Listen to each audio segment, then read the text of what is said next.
My ex and I divorced 3 years ago. She was cheating, but at this point I don't care about the relationship anymore. The pending lawsuit has nothing to do with her or him, but rather their actions. My ex and I have a son 13M that we split time with 50//50. He's a great kid that interests have changed a lot tbh as I imagine more kids//teenagers tend to do through the years. One thing my son was heavily into at some point was Legos. He used to play with them all the time, and personally I think they're a great toy for different reasons. I used to love playing them with him, and to this day I still collect boxes that I leave unopened as a collection. Well, when my ex and I divorced, she got with someone who loved Legos more, I guess. From what I know, he loves making creations and building the sets in. I don't care. Seems cool. He does one thing I think is very, very weird. He uses crazy glue so the sets can't break or pieces can't be lost. It seems so weird to me. The issue is, I was out of town for all of 3 days last week for medical reasons. And my son wanted to get his PS4 so he could play it at his mom's. This isn't out of the ordinary at all, and he has a key, so he let me know he would be stopping over for it. I told him to have fun when I saw him on the entry camera. My wife's husband was with him, which was a no-no. I told him via speaker to not go in and to wait on the porch. He flinched but walked in anyway.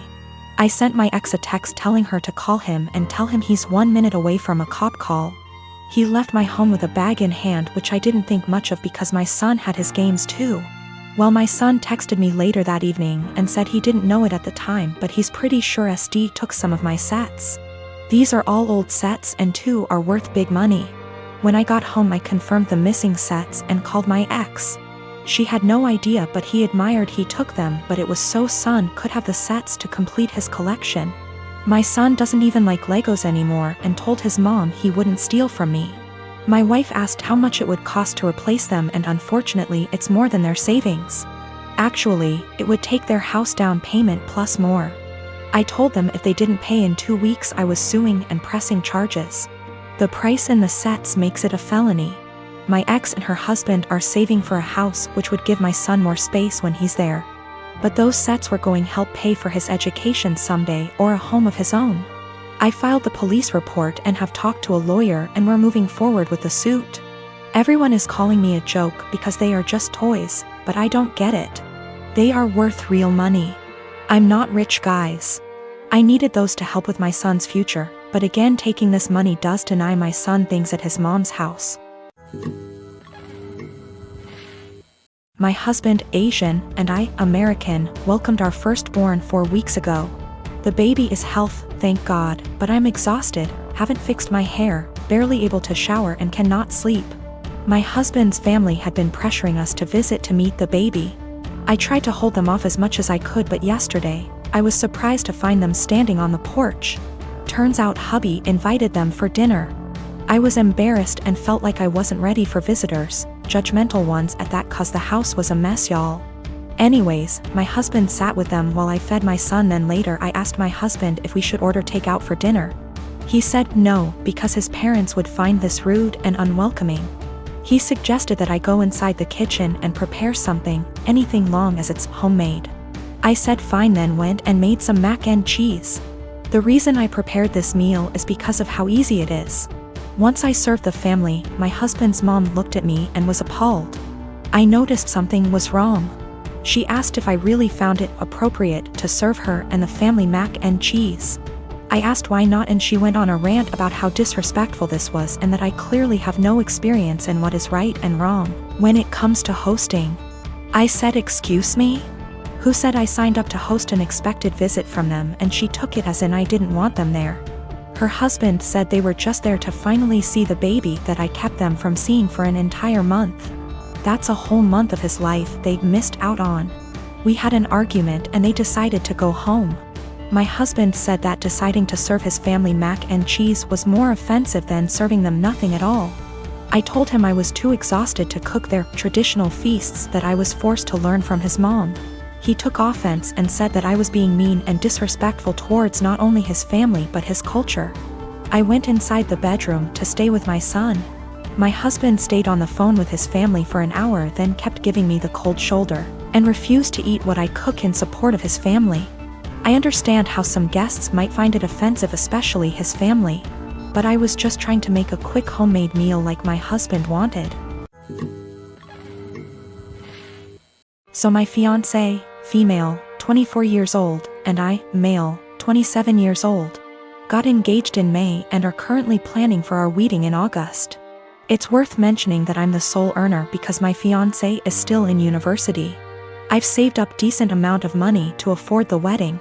Thing is, her parents get involved in everything, from picking the engagement ring on my behalf, to giving opinions on where we should rent, and now my FMIL is constantly giving opinions on our wedding. FMIL would follow up on everything we do and make negative comments on things like the best man, the guest list, and food. She told my fiancé she didn't like who I picked to be my best man and wanted me replace him after a big argument, but I said no, though my fiancé said we should have just done it. Mother-in-law also wanted me to uninvite people I wanted at the wedding so she could add more guests on her side of family. I said no to that also. Now the current or biggest conflict between us. Mother-in-law called saying she didn't like the venue we picked, which is in our hometown. She wanted me to reconsider, but I said no since my fiancé liked it too. But my fiancé came to me yesterday to show me a venue her mom picked and already paid for, saying, since she paid for it then I should say yes, this time. I was in shock and angry because not only did she not consult us, but the venue she picked is 3 towns away where my brother-in-law lives. I immediately thought about my disabled parents who cannot travel this distance for health reasons. Besides that, most of my family won't attend because of distance. I said absolutely not, agreeing on this venue. My fiancé said she disagreed with me and I had no right to complain because her mom and dad paid a lot of money for this venue as wedding gift and we should accept it. I calmly explained why I refused, and she kept saying I'm refusing on purpose because I hate her mom and am playing cat and mouse with her.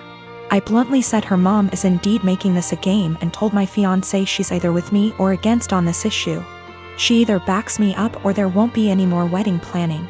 She got upset and started crying, asking what she's going to tell her mom and why I was making her choose between me and her parents, but I just feel like she's refusing to see why I don't want this specific venue. So what if her brother lives there? I have never been to that town, so having the wedding just cause her mom paid for the venue is not okay. We haven't talked ever since that argument. My friend called me ungrateful fool for turning away a free wedding venue over distance, but I can't help but feel FMIL did it purposely. I'm a student. I have a student bank account where my college gives me money for transport when we had physical classes or scholarship. These kind of bank accounts have no fees, but are age restricted, can't have one if you're over 25, and need an overseer. When I asked the bank about it, they told me it's just a security thing, so I chosen mom because she's more tech savvy than dad. Well, through some incredible luck I managed to get only top grades last year, so I was awarded a study scholarship. Great! I've been saving it up, looking forward to worldwide Black Friday, eyeing an amazing drawing tablet. I do digital art on very old intros. The tablet I was eyeing is as big as my monitor. Is a display one and all around amazing. Black Friday rolls in, and Amazon, closest to me, has it in stock at an amazing price. A price I could afford.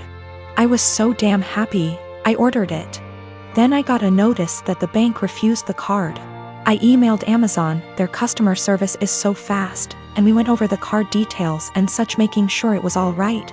It was, and they advised me to call my bank. It was odd, I had bought things online in the past with this card and it went through. I had enough money for it, even extra, so I thought maybe they had technical difficulties. But it was too late in the day to call, and they don't work weekends, so I left an email. Only to find out today that for big transactions they ask for agreement from the overseer and that mine canceled the transfer. I was like WTF and confronted mom about it, who throughout the weekend acted oblivious. And she told me that of course she couldn't let me throw money on something I don't need, and that I wouldn't have money for Christmas presents if I bought that. Then she had the audacity to ask me what I was planning to get my family this year. I told her that they won't get anything more than a bread shadow from me, and I went to my room and cried on the carpet. I missed out on the offer, I can't afford the tablet anymore, and it's all because mom wanted Christmas gifts. And no, I won't get her anything. Last year she got me a blouse too small for me that she later took for herself. She can gift herself this year too. Bread shadow, expression for nothing in my language. I'm going to make Dad the overseer and also open an account at another bank, a normal one. And transfer the money in small amounts to that one so I don't bother Dad with it. Also considering asking him just to be for form and the app to be on my phone so I'll be my own overseer.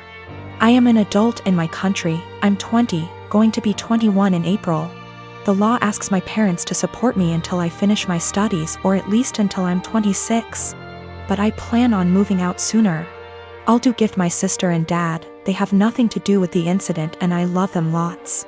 I love Mom too but can't put up with her attitude any longer.